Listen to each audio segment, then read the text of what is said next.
Nike Air Force 1 Low. Maniére 2025 release information.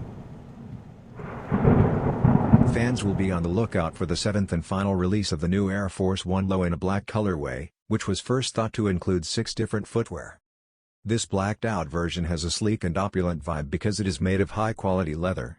Perforated logos on the toe box, monogrammed sock liners, and embossed branding on the heels are examples of signature design characteristics. The whole design is elevated by the stark contrast created by the white accents on the midsole and swoosh. A nice black transparent outsole completes the ensemble by adding depth and refinement. The packaging emphasizes superior presentation and is in line with the rest of the collection. The Nike Air Force 1 Low Black by Maniére is expected to go on sale in the spring of 2025.